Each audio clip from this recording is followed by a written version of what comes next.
باب نمبر 2، روزہ۔ قرآن کی روح سے روزے کے احکام مختصر الفاظ میں بیان کیے جاتے ہیں۔ یہ احکام سورہ بقرہ میں آئے ہیں۔ متعلقہ آیات یہ ہیں۔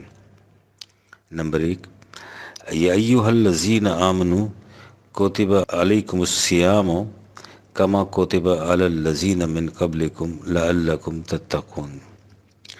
اے پیروان دعوت ایمانی، جس طرح تم سے پچھلی قوموں پر روزہ فرض کیا گیا تھا اسی طرح تم پر بھی روزہ فرض کر دیا گیا ہے تاکہ تم قانون خداوندی کی نگہداشت کر سکو۔ نمبر 2، ایام معدودات، یہ روزے چند گنے ہوئے دنوں کے ہیں۔ فمن کان منکم مریضا او علی سفر فعدۃ من ایام اخر۔ پھر جب کوئی تم میں سے بیمار ہو یا سفر میں ہو تو وہ دوسرے دنوں میں روزے رکھ کر گنتی پورے کر دے۔ وعلی الذین یطیقونہ فدیۃ طعام مسکین، اور جو لوگ بدشواری روزے رکھ سکیں ان کے لیے روزے کی بجائے ایک مسکین کو کھانا کھلا دینا کافی ہے۔ فمن تطوع خیرا فہو خیر لہ وان تصوموا خیر لکم ان کنتم تعلمون۔ اس کے بعد اگر کوئی اپنی خوشی سے زیادہ کر لے تو مزید اجر کا موجب ہوگا۔ اگر تم سمجھ بوجھ رکھتے ہو تو تمہارے لیے روزہ رکھنا بہتر ہے۔ شہر رمضان الذی انزل فیہ القرآن، روزے رمضان کے مہینے کے ہیں جس میں قرآن نازل کیا گیا ہے۔ فمن شاہد منکم الشہر فلیصمہ ومن کان مریضا او علی سفر فعدۃ من ایام اخر۔ لہٰذا تم میں سے جو کوئی اس مہینے میں اپنے گھر پر موجود ہو تو اسے اس مہینے کے روزے رکھنے چاہیے۔ البتہ اگر تم میں سے کوئی بیمار یا سفر میں ہو تو وہ دوسرے دنوں میں گنتی پوری کرے۔ وَكُلُوا وَاشْرَبُوا حَتَّى يَتَبَيَّنَ لَكُمُ الْخَيْطُ الْأَبْيَضُ مِنَ الْخَيْطِ الْأَسْوَدِ مِنَ الْفَجْرِ ثُمَّ أَتِمُّوا الصِّيَامَ إِلَى اللَّيْلِ 2/187۔ اور کھاؤ پیو یہاں تک کہ تمہارے لیے صبح کی سفید دھاری سیاہ دھاری سے متمیز ہو جائے، پھر رات تک روزہ پورا کرو۔ أُحِلَّ لَكُمْ لَيْلَةَ الصِّيَامِ الرَّفَثُ إِلَى نِسَائِكُمْ 2/187۔ اور تمہارے لیے روزوں کی راتوں میں اپنی بیویوں سے اختلاط حلال کیا گیا ہے۔ ان آیات سے معلوم ہو گیا کہ روزے رمضان کے مہینے کے ہیں، 3 دن یا 9 دن کے نہیں بلکہ پورے مہینے کے ہیں۔ روزے میں اس وقت سے لے کر جب صبح کی سفیدی نمودار ہو جائے دن کے ختم ہونے تک کھانا پینا اور بیوی سے اختلاط منع ہے۔ روزے اس کے لیے ہیں کہ جو اس مہینے میں اپنے گھر پر موجود ہو اور تندرست ہو، مریض تندرست ہونے پر اور مسافر سفر سے واپسی پر دوسرے دنوں میں روزے رکھ کر گنتی پوری کر دے۔ اب ایک اور شکل باقی رہ جاتی ہے اور وہ یہ کہ ایک شخص عام عرفی معنوں میں نہ تو بیمار ہے نہ مسافر ہے لیکن کسی وجہ سے اسے روزے رکھنے دشوار ہیں۔ مثلا ایک بوڑھا آدمی اپنے گھر پر موجود ہے اور مریض بھی نہیں ہے لیکن بڑھاپے کی وجہ سے کمزور اتنا ہے کہ بمشکل روزے رکھ سکتا ہے۔ ظاہر ہے کہ اس سے یہ نہیں کہا جا سکتا کہ وہ رمضان کے بعد دوسرے دنوں میں روزے رکھ کر گنتی پوری کر دے۔ ایسے لوگوں کا حکم آیت نمبر 4 میں بیان کر دیا گیا ہے کہ جو لوگ ایسے ہوں کہ بمشکل روزہ رکھتے ہیں انہیں اپنے آپ کو دشواری میں ڈالنے کی ضرورت نہیں، وہ روزے کے بجائے ایک مسکین کو کھانا کھلا دیں۔ اور فرمائیے اوپر کی تینوں شقوں میں ہر قسم کے حالات جمع ہو گئے ہیں اور یہی احکام کی جامعیت کا تقاضا تھا۔ ہم نے الذین یطیقونہ کا ترجمہ وہ لوگ جو بادشواری روزہ رکھ سکیں کیا ہے، حالانکہ اس کا عام ترجمہ اور جو لوگ روزہ رکھنے کی طاقت رکھتے ہوں کیا جاتا ہے۔ یہ ترجمہ صحیح نہیں، اس لیے کہ اس ترجمے کی روح سے مطلب یہ ہوگا کہ جو لوگ روزہ رکھنے کی طاقت رکھتے ہوں وہ تو ایک مسکین کو کھانا کھلا دیں، اور جن میں روزہ رکھنے کی طاقت ہی نہ ہو وہ روزے رکھا کریں۔ حالانکہ قرآن کا یہ منشا نہیں ہو سکتا۔ بات یہ ہے کہ لفظ طاقت کا جو مفہوم ہمارے ہاں اردو میں رائج ہے وہ اس سے مختلف ہے جو عربی زبان میں اس کا مفہوم ہوتا ہے۔ اس کے لیے عربی زبان کی لغات دیکھیے، محیط المحیط جلد دوم صفحہ 1304 میں ہے، طاقت کے معنی کسی چیز پر قدرت رکھنا ہے، لیکن یہ قدرت کی ایسی مقدار کو کہتے ہیں جسے انسان بمشقت کر سکتا ہے۔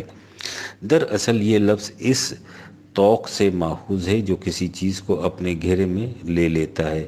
لا تحملنا ما لا طاقت لنا به کے معنی یہ نہیں کہ جس کی اس میں قدرت نہ ہو، بلکہ اس کے معنی یہ ہیں کہ جس کا بجا لانا ہمیں دشوار ہو۔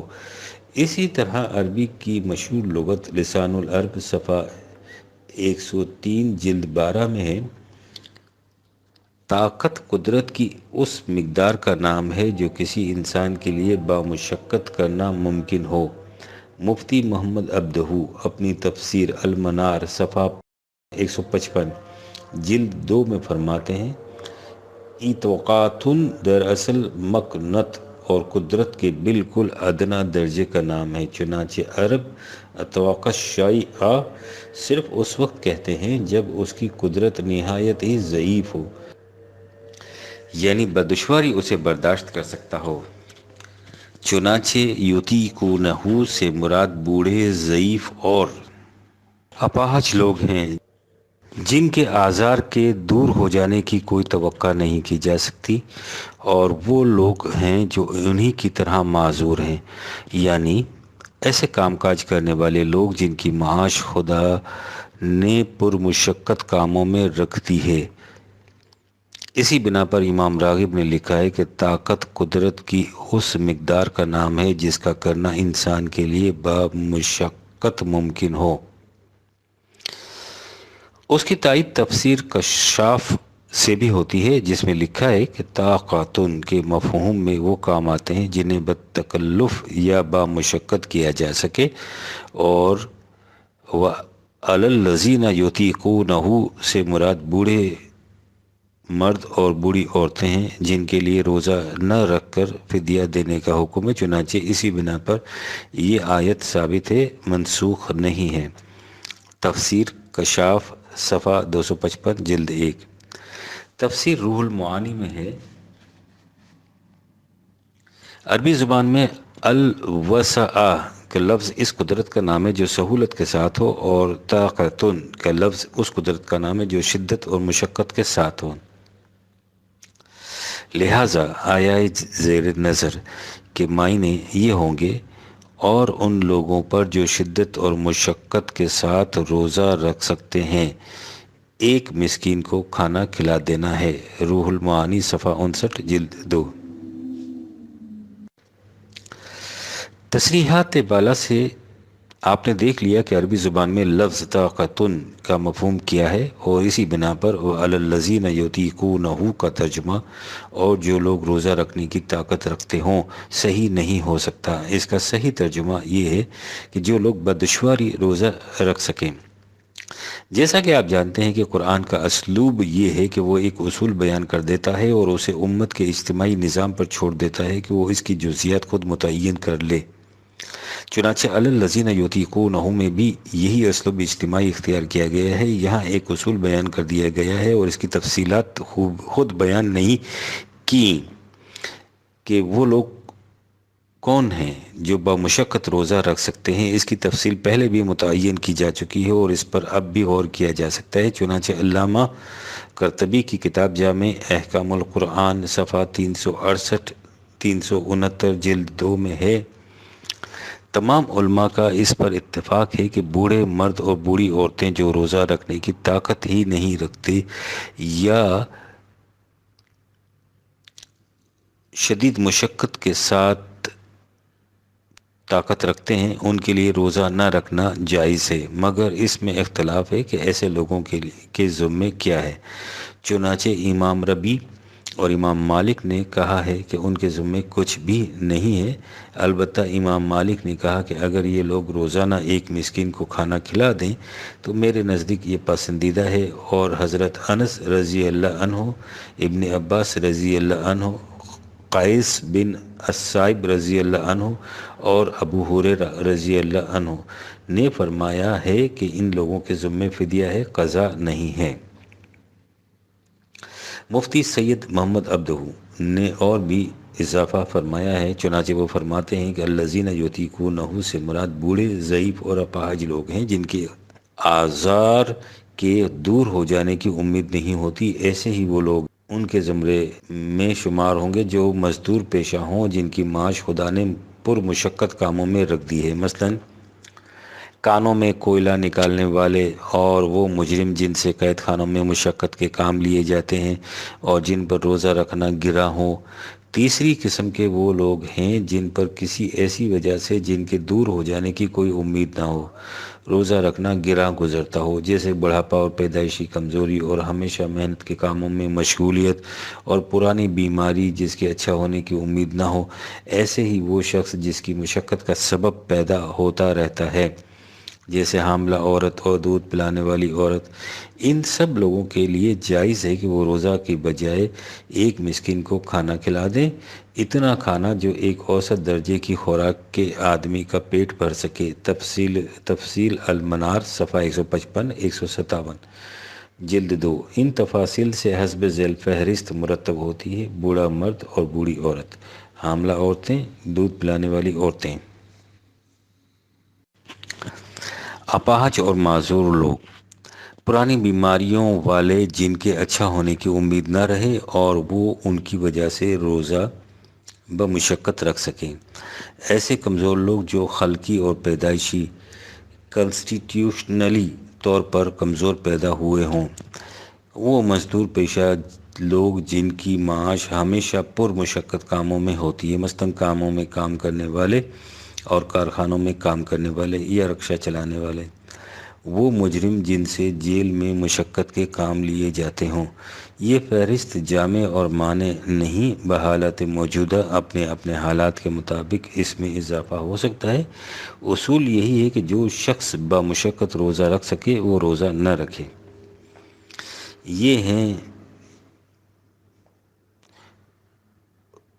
روزوں کے متعلق مختصر الفاظ میں قرآن کے احکام۔ ان آیات کو آپ خود بھی قرآن کریم میں دیکھ لیں، یعنی سورہ بقرہ آیت 183 تا 188 1963 عیسوی۔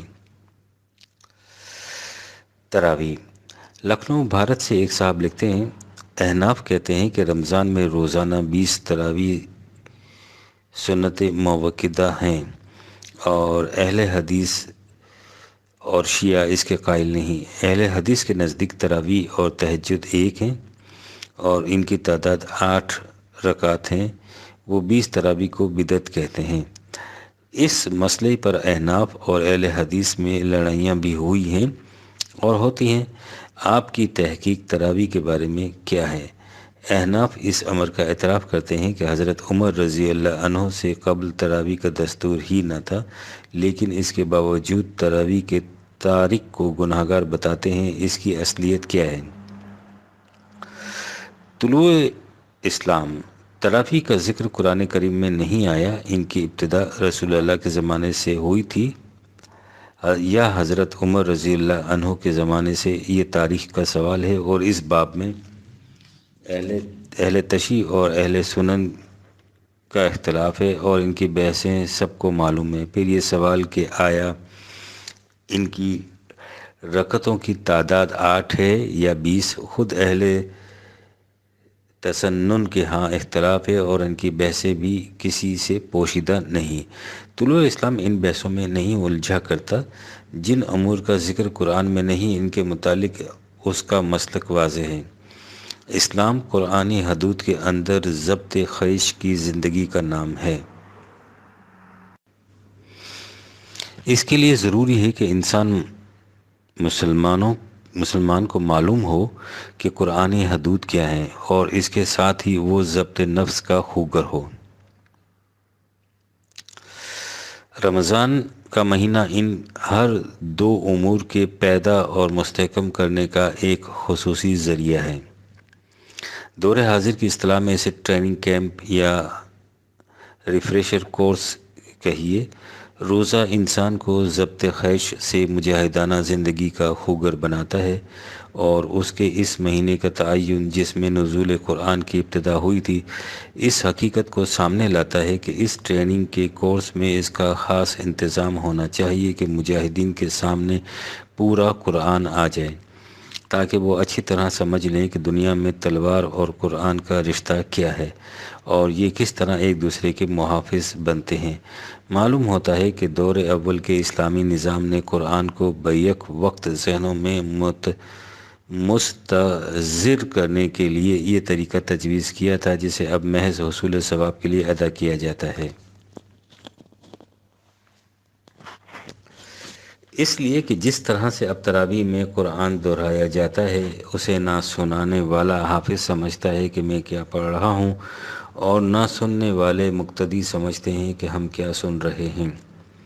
اور ظاہر ہے کہ جس قرآن کے الفاظ صرف دہرائے یا سنے جائیں اور انہیں سمجھا نہ جائے، اس سے قرآن کا مفہوم سامنے نہیں آ سکتا، اور نہ ہی یہ معلوم ہو سکتا ہے کہ وہ ہمارے لیے زندگی کا کون سا نقشہ متعین کرتا ہے۔ جب خلافت علی منہاج نبوت قائم ہوگی تو یہ دیکھنا اس کا کام ہوگا کہ ہمارے ان مروجہ طریقوں میں کہاں کہاں اصلاح کی ضرورت ہے۔ گناہ اور ثواب کا صحیح مفہوم بھی اسی وقت سامنے آئے گا۔ 1956 اعتکاف۔ کراچی سے ایک صاحب تحریر فرماتے ہیں کہ پچھلے دنوں نماز جمعہ کے سلسلے میں ایک بڑے مولوی صاحب کے خطبے کو سننے کا اتفاق ہوا۔ انہوں نے قرآن کریم سے اعتکاف کا حکم ثابت کیا اور بتایا کہ رمضان کے آخری 10 دن کا اعتکاف کرنا بڑی ہی اہم عبادت ہے۔ اعتکاف کے احکام انہوں نے کچھ ایسے انداز میں بیان کیے جن سے خالص رہبانیت جھلکتی تھی کہ ایک آدمی کو کچھ عرصہ کے لیے دنیا مافیہا سے کٹ کر مسجد میں بند ہو جانا پڑتا ہے، جہاں وہ ہمہ وقتی عبادت پرستش الہی میں مصروف رہتا ہے۔ میں نہیں سمجھ سکا کہ اسلام اور قرآن اس قسم کی رہبانیت کی تعلیم کیسے دے سکتے ہیں، لیکن مجھے حیرت ہوئی کہ انہوں نے اپنی ان باتوں کے لیے قرآن کا نام لیا اور سورہ بقرہ کی آیت وَلَا تُبَاشِرُوهُنَّ وَأَنْتُمْ عَاكِفُونَ فِي الْمَسَاجِدِ کا حوالہ دے کر اپنی ساری باتیں قرآن کے سر تھوپ دیں۔ کیا مہربانی فرما کر آپ بتائیں گی کہ قرآن کی روح سے اعتکاف کی کیا حقیقت ہے اور محولہ بالا آیت کا صحیح مطلب کیا ہے؟ طلوع اسلام۔ آپ نے صحیح سمجھا ہے۔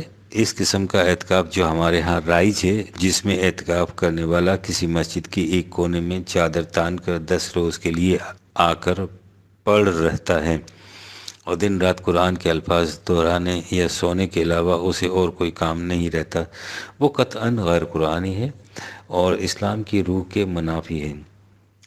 اسلام اس قسم کی رہبانیت یا پرستش کی تعلیم نہیں دیتا۔ قرآن کریم میں اس قسم کے اعتکاف کا کوئی ذکر نہیں۔ عاکفین قرآن کریم میں متعدد جگہ آئے ہیں جن کے معنی کسی کام پر مسلسل لگے رہنا ہے۔ کعبے کے متعلق کہا ہے کہ وہ طائفین اور عاکفین کے لیے ہے، 2/125۔ وہاں عاکفین کے معنی ایسی جماعت کے ہیں جو نوع انسانی کا شیرازہ بکھرنے نہ دے بلکہ انہیں ایک رشتے میں پرو کر ان کے حالات کو درست رکھے، اور مسلسل اسی دھن میں لگی رہے۔ ان الفاظ کے معنی آپ کو لغات القرآن میں ملیں گے۔ جس آیت کا آپ نے حوالہ دیا ہے اس میں بھی مسلمانوں کو اعتکاف کرنے کا نہ کوئی حکم دیا گیا ہے اور نہ ہی اس کی کوئی فضیلت بیان کی گئی ہے۔ محولہ بالا آیت میں اس سے زیادہ اور کچھ نہیں ہے کہ ان کے لیے جو عاکفون فی المساجد ہوں ایک ہدایت دی گئی ہے اور بس۔ عاکفون فی المساجد کے معنی ہیں پابندی کے ساتھ مسجدوں میں رہنے والے، مسجدوں میں رک جانے والے، مسجدوں میں جمع رہنے والے۔ یہ عاکفون فی المساجد جن کا تذکرہ ضمن روزوں کے احکام میں کیا گیا ہے کون لوگ ہیں؟ اس کو سمجھنے کے لیے مختصراً اتنی سی بات ذہن میں رکھیے کہ روزے دراصل مسلمانوں میں ضبط نفس اور قوت برداشت پیدا کرنے کا ایک ٹریننگ کورس ہیں، اور مسجدیں مسلمانوں کی حیات ملی میں مرکزی حیثیت رکھتی ہیں۔ روزوں کے ضمن میں یہاں مساجد سے مفہوم ٹریننگ سینٹر یا ٹریننگ کیمپ ہیں۔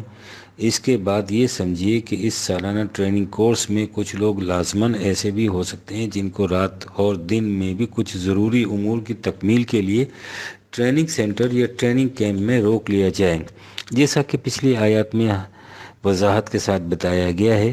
اس ٹریننگ کورس میں جو لوگ حصہ لے رہے ہیں یعنی عام روزہ دار، ان کو جہاں یہ حکم دیا گیا ہے کہ وہ دن بھر کھانے پینے اور بیویوں کے پاس جانے سے احتراز کریں، وہیں اس کی اجازت بھی دے دی گئی تھی کہ رات کے اوقات میں جب کہ روزہ نہیں ہوتا یہ لوگ اپنی بیویوں کے پاس جا سکتے ہیں، لیکن وہ لوگ جنہیں کسی خاص ڈیوٹی پر لگایا گیا ہو اور رات کے اوقات میں انہیں ٹریننگ سینٹر یا ٹریننگ کیمپس میں روک لیا گیا ہو، ایسے لوگوں کو رات کے اوقات میں بھی عام روزہ داروں کے برعکس اپنی بیویوں سے جدا رہنا چاہیے۔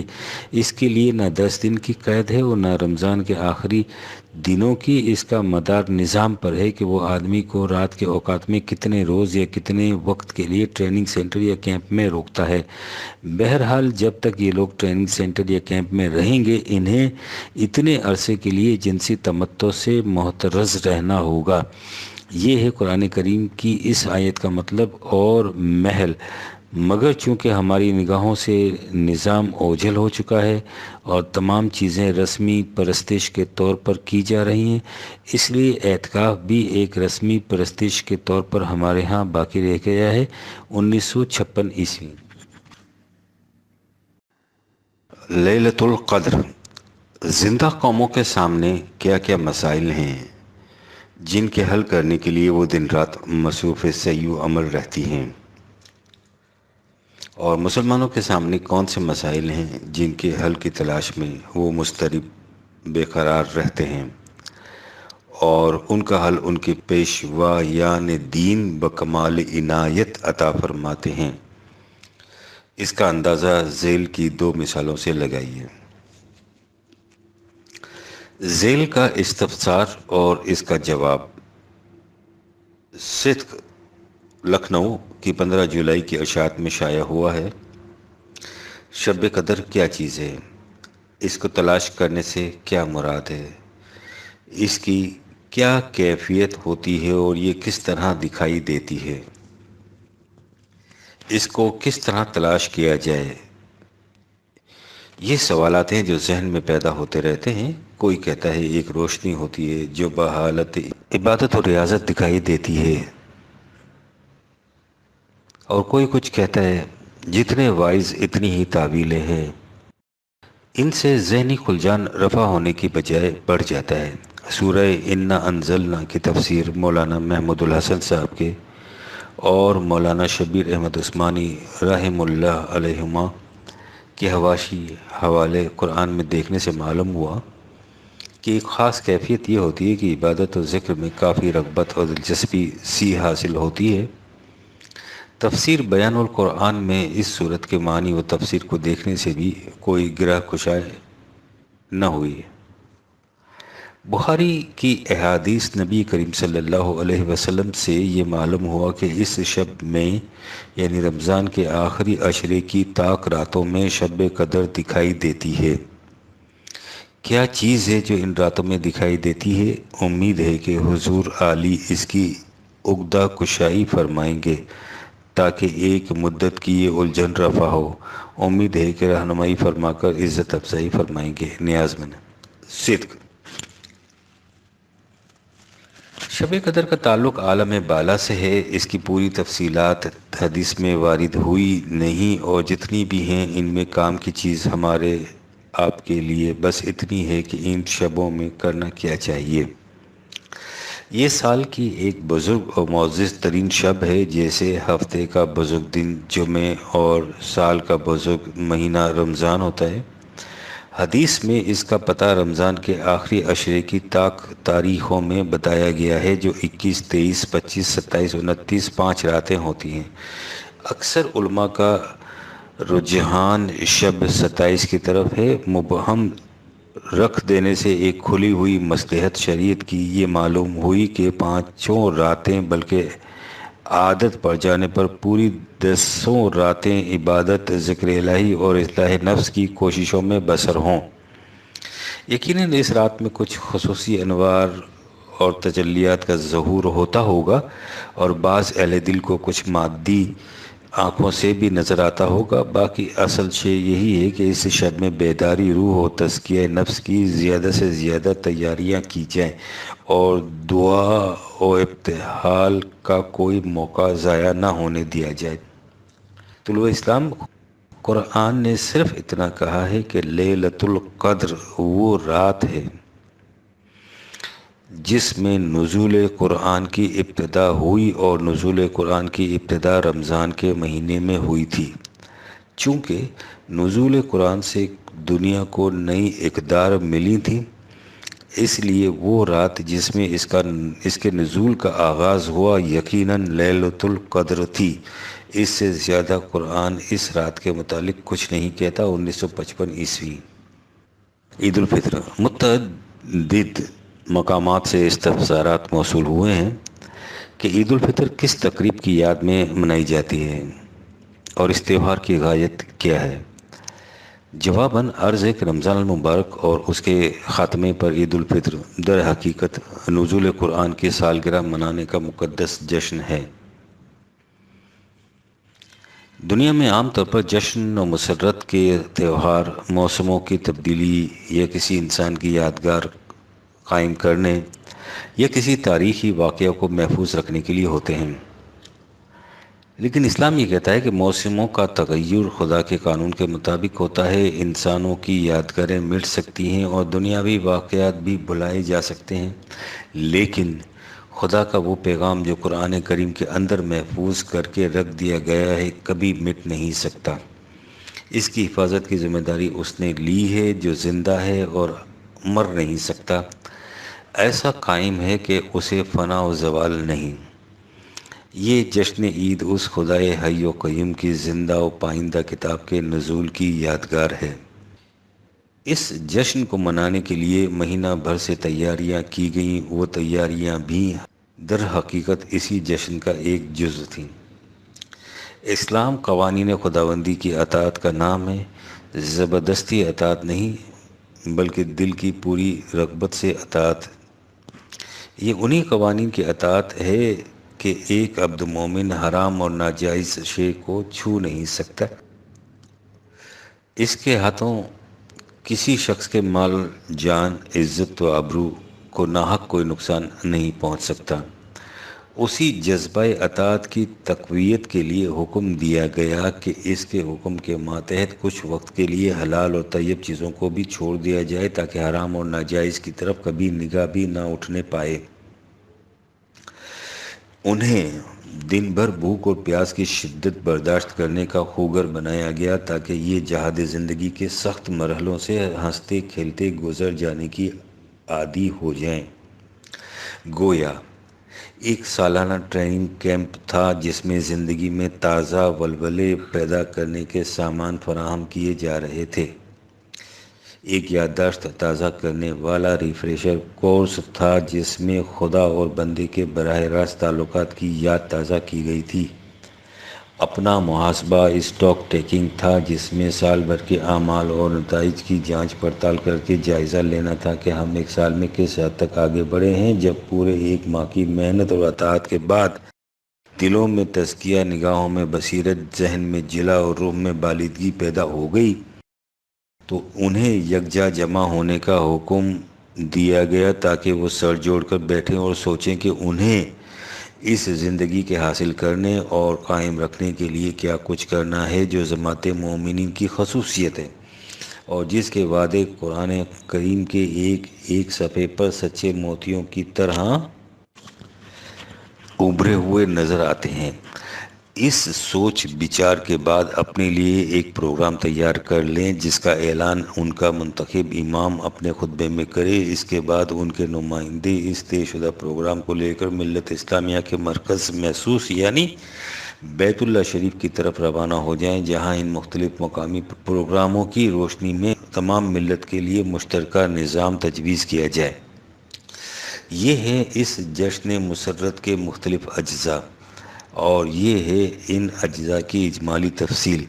انہیں سامنے رکھیے اور پھر دیکھیے کہ یہی تقریبیں جن کے ہر گوشائے بساط پر کبھی زندہ آرزویں مچلتی اور تازہ ولولے رقص کرتے تھے، ان کی روح کے نگاہوں سے اوجھل ہو جانے پر کس طرح رفتہ رفتہ رسمی اجتماعوں کی شکل اختیار کر گئیں۔ بقول علامہ اقبال رحمۃ اللہ علیہ، رگوں میں وہ لہو باقی نہیں ہے، وہ دل وہ آرزو باقی نہیں ہے، نماز و روزہ و قربانی و حج یہ سب باقی ہیں، تو باقی نہیں ہے۔ 1955 عیسوی۔